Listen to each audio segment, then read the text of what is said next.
This is 7 National News. Here are the headlines. Deputy ruler of Dubai honours winners of the Best Practices Award. Abu Dhabi Summit to boost port and trade development. And Ricky Ponting steps down as Australian captain.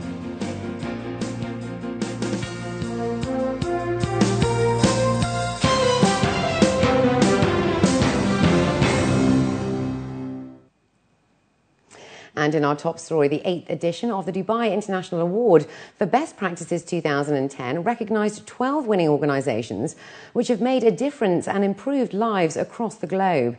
His Highness Sheikh Hamdan bin Rashid Al Maktoum, Deputy Ruler of Dubai, UAE Minister of Finance and Chairman of Dubai Municipality, honoured the winners at a ceremony held at the Cultural and Scientific Association in Dubai. The award is dedicated to recognising efforts that have improved the living environment and to promote sustainability to inspire others towards a better world. Khadija Salih has this report. His Highness Sheikh Hamdan bin Rashid Al Maktoum, Deputy Ruler of Dubai, UAE Minister of Finance and Chairman of Dubai Municipality, together with officials from the United Nations Habitat, led diplomats and other dignitaries in honoring the 12 winning Best Practices for 2010 at the Dubai International Award for Best Practices ceremony. Professor Anna Tibaijuka, Minister for Lands, Housing and Human Settlements Development of the United Republic of Tanzania and retired UN Under-Secretary General and immediate former Executive Director of UN Habitat, commended Dubai and the award body for its efforts in recognizing outstanding achievements that affect lives for the better. The word itself, best practice, is actually innovated by the Dubai Award, and it is now common usage throughout the world. In whatever we do, we want to know the best practice. Who is actually walking the talk? Who is actually delivering on the ground? And if we are going to fight poverty, we have to recognize those who are actually doing the work instead of just talking about it. And that is the symbol of the Dubai Award for Best Practice. Winners of the Best Practices category included Angola, Kenya, Lebanon, Mongolia, Bulgaria, Spain, Brazil, El Salvador, and Mexico, as well as 2 Best Practice Transfers category from Argentina and Austria. Each laureate received a cash prize of $30,000, a Brazil trophy, and a certificate of merit. We're making the program EQ by Vienna, where we try to make the public procurement green. And it's very important for us to win this prize, and we are very proud. So we can do with more engine our program. Our idea was to including integrated Roma people in the ecological problems. And then we start to work equal together with Roma people.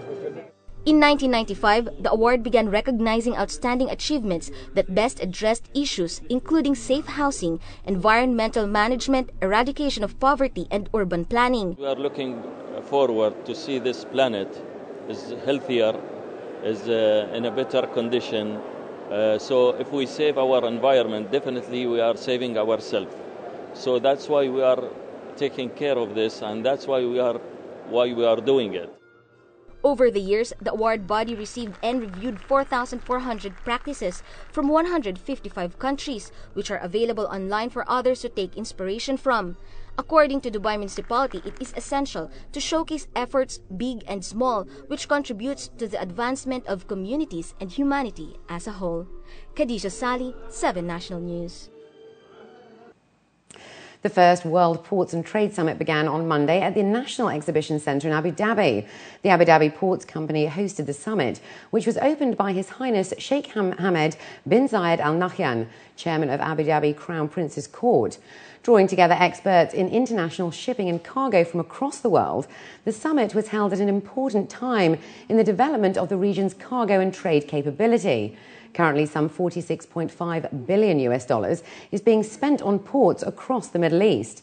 At present, the UAE, with 61% of the trade in the Gulf Cooperation Council, is the region's leading trading nation. It intends to boost its position with the construction in Abu Dhabi of the new Khalifa port, an integral part of the $7.2 billion Khalifa Industrial Zone Abu Dhabi, which, when finished, will become the region's largest industrial zone, covering 420 square kilometres at Taweelah. There's two very clear measures of success for KEZAD: economic diversity, and the target's 15% of the GDP of non-oil generating benefits by 2030, but also to create up to 100,000 quality jobs. So this is a big part of how Abu Dhabi also creates quality jobs, and within that, of course, a significant proportion of quality Emirati jobs. With foreign trade figures from the UAE's capital hitting 109.18 billion dirhams in 2010, Abu Dhabi is firmly positioning itself as a key player in the international business world. According to a statement released today by the Department of Economic Development, non-oil exports rose 22.2% year on year, and re-export rose 26.4%, highlighting the competitiveness of UAE products across the globe.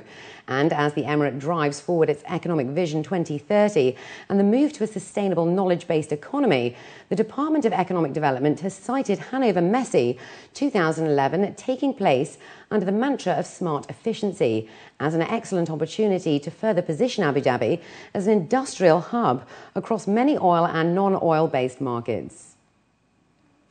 A government official has said that the Abu Dhabi National Oil Company is testing vessels returning from Japan, the world's third biggest crude oil importer, for radiation.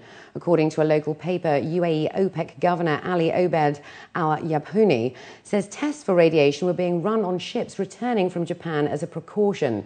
Recently, the rise in radiation levels have forced suspension of work at Japan's Fukushima Daiichi nuclear complex, with experts warning that Japan faces a long fight to contain the world's most critical atomic crisis in 25 years. However, al-Yabhouni has said that ADNOC will stay committed to supplying Japan with crude products and will continue to meet any extra demand that might be needed in the future. The UAE Human Appeal International has distributed more than 3 million dirhams for the welfare of orphans in Palestine.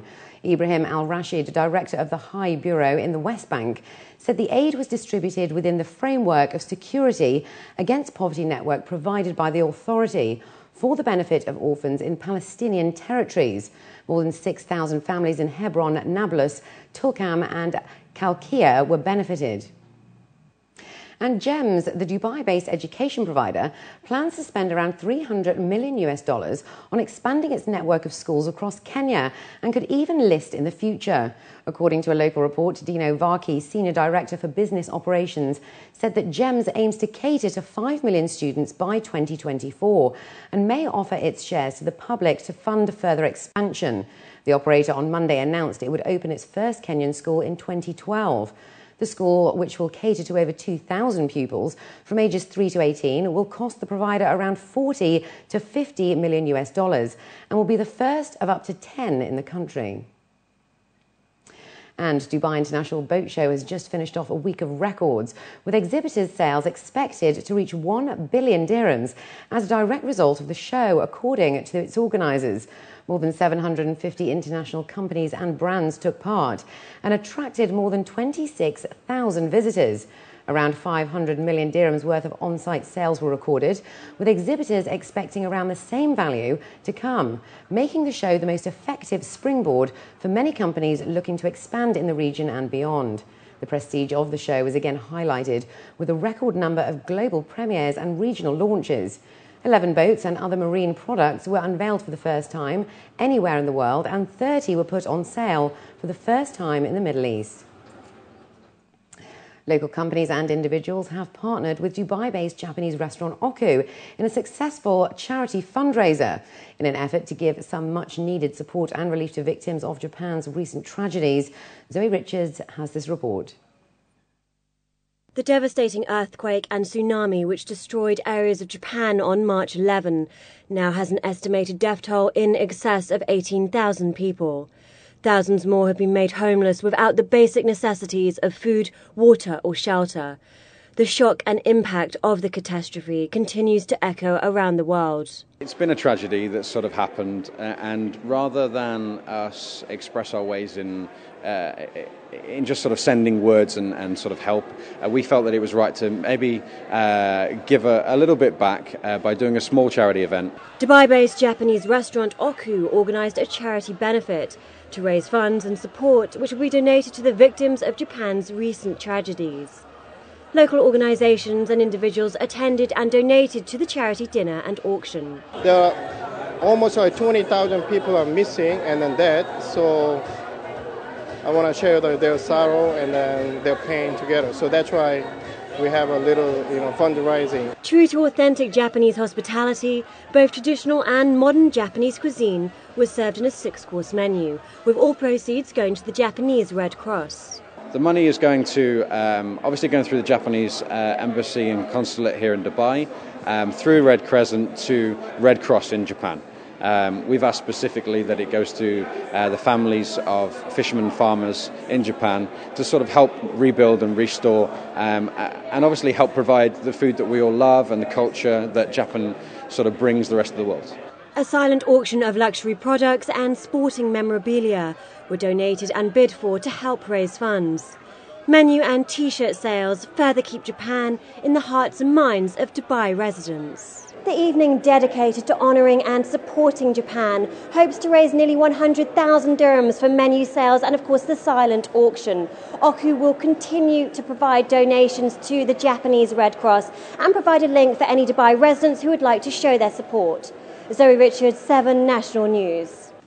And looking abroad now, evacuees living at a stadium in Koriyama, a city some 70 kilometres away from the quake-crippled plant in Japan, expressed concern today that they might never be able to return home. More than 2 weeks after the huge disaster, prospects for a speedy resolution at the Fukushima Daiichi nuclear plant look more distant by the day. Concerned over radiation exposure, people who lived near the plant came to the centre to receive radiation checkups. News of plutonium found in a soil at the Fukushima complex and an overflow of radiation-contaminated water from the crippled power plant heightened alarm as the country continues to battle to contain the world's worst nuclear crisis since Chernobyl. And up next, Linda Berenger has the day's business news, so stay with us.